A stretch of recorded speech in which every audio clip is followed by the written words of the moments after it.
วัดใจพิชิตชื่นบานรัฐมนตรีประจำสำนักนายกรัฐมนตรีที่เพิ่งนั่งในเก้าอี้รัฐมนตรีได้ไม่ทันผ่านโปร3 เดือนหรือยังไม่ทันได้ปั๊มผลงานเอาใจนายใหญ่บ้านจันทร์2 ล่าเสียด้วยซ้ำดันถูกเตะตัดขาเสียก่อนระหว่างทางซ้ำร้ายผ่านลากเศรษฐาทวีสินนายกรัฐมนตรีติดร่างแหไปด้วยจากปมร้อนที่บรรดา40 สว.ล่ารายชื่อกรูกันไปร้องต่อศาลรัฐธรรมนูญให้วินิจฉัยความเป็นรัฐมนตรีของนายกเศรษฐากับรัฐมนตรีสายล่อฟ้ามือกฎหมายรัฐบาลที่มีชนักติดหลังคดีถุงขนมศาลรัฐธรรมนูญนัดพิจารณาในวันที่ 23 พฤษภาคมนี้ขอการเมืองวิเคราะห์กันไปต่างๆนานาถึงผลกระทบที่จะตามมาจะออกหัวหรือก้อยยังไม่มีใครรู้แต่เข้าทางขาประจำชอบแขวะรัฐบาลสมชัยศรีสุทธิยากรอดีตกรรมการการเลือกตั้งสวมบทเป็นหมอดูเดาใจตุลาการศาลรัฐธรรมนูญฟันธงล่วงหน้า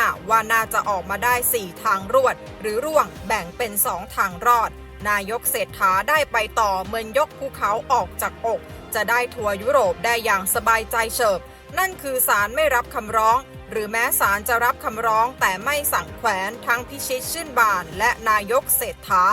แต่อีก2 ทางร่วงซึ่งต้องลุ้นกันตัวโกงว่าทางร่วงที่แรกศาลรัฐธรรมนูญรับคำร้องสั่งหยุดปฏิบัติหน้าที่เพียงพิชิตชื่นบานคนเดียวที่โดนแจ็คพอตต้องโดนแขวนกระเด็นตกเก้าอี้ไปชั่วคราวจนกว่าศาลจะนัดชี้ขาดอีกครั้งส่วนนายกเศรษฐารอดตัวไปส่วนอีก1 ทางร่วงคือการกอดคอร่วงต้องถูกแขวนลอยเท้งเต้งไปด้วยกันทั้งคู่หยุดปฏิบัติหน้าที่ทั้งนายกเศรษฐาและมือกฎหมายรัฐบาลหากออกมาในรูปนี้นายกเศรษฐาอาจต้องตีตั๋วจองไฟลท์บินกลับไทยด่วนจีขณะที่คอการเมืองอย่างเทพไทยเสนพงษ์แนะทางออกให้พิชิตชื่นบานถอยดีกว่า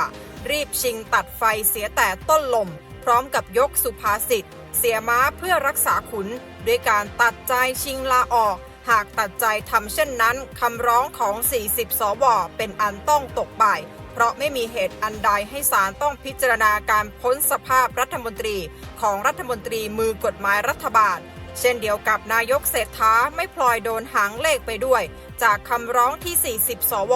คัดค้านการที่ส่งคนมีตำหนิขึ้นทูลเกล้าและจงใจฝ่าฝืนจริยธรรมร้ายแรงคำร้องดังกล่าวย่อมตกไปโดยปริยาย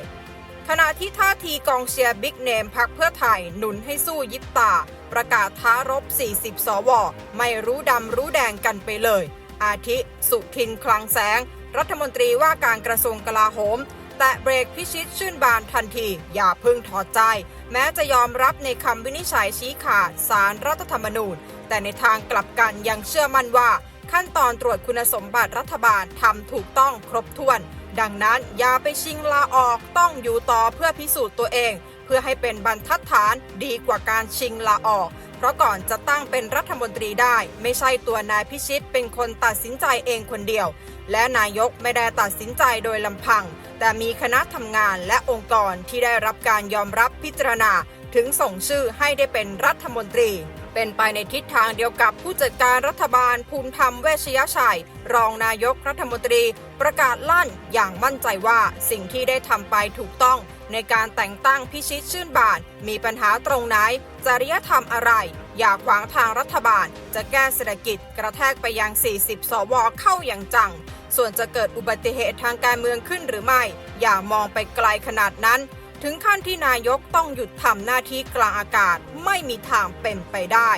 แต่ปฏิเสธยากว่าผลพวงคำร้อง40 สว.กระทบชิ่งไปถึงเก้าอี้นายกเศรษฐาต้องสั่นสะเทือนขณะเจ้าตัวออกมาให้สัมภาษณ์อย่างดุเดือดเผ็ดร้อนถึงขั้นอโหสิกรรม40 สว.เพราะหลายคนไม่เคยศึกษาประเด็นต่างๆที่เกี่ยวกับตนพร้อมกับตัดพ้อว่าตั้งแต่ปี 2551 ที่ถูกกล่าวหาคดีหิ้วถุงขนมเงิน2 ล้านตนโหยหาความยุติธรรมมาทั้งชีวิตถูกตัดสินในศาลเดียวทั้งที่กระบวนการยุติธรรมไทยมีถึง3 ศาลนี่คือความขมขื่นในหัวใจจึงขอต่อสู้เพื่อให้ศาลรัฐธรรมนูญตัดสินเป็นบรรทัดฐานจะเป็นโอกาสในชีวิตตนที่ได้ดีคลายชีวิตตัวเองยืนยันไม่ได้หวั่นไหวขอถามกลับ40 สว.ว่าเป็นสสมา2 ปี 6 เดือนใครที่ไม่ชอบและหมั่นไส้ทำไมไม่ยื่นสอบจริยธรรมตั้งแต่ตอนนั้นแต่พอจะเป็นรัฐมนตรีกลับมาตรวจสอบ แล้วมาบังคับใช้กับตนตั้งแต่เข้ามารับตำแหน่งรัฐมนตรีดูให้ดีพวก 40 สวที่ยื่นตนเรียนกฎหมายรู้ดูกฎหมายเป็นส่วนเรื่องความซื่อสัตย์สุจริตอยากถามว่าวัดกันตรงไหนจับตาส่งสัญญาณแรงบิ๊กรัฐบาลออกโรงหนุนพิชิตชื่นบานยืนซดหมัด 40 สวเต็มพิกัดแบบไม่กลัวกอดคอร่วงพร้อมนายกเศรษฐาหรือไม่หากศาลรัฐธรรมนูญจะวินิจฉัยออกมาในรูปใดเพราะมั่นใจเกินร้อยว่าการแต่งตั้งรัฐมนตรีทำถูกต้องทุกขั้นตอน 23 พฤษภาคมนี้ได้รู้กันพิชิตและนายกเศรษฐารอดทั้งคู่หรือกอดคอร่วง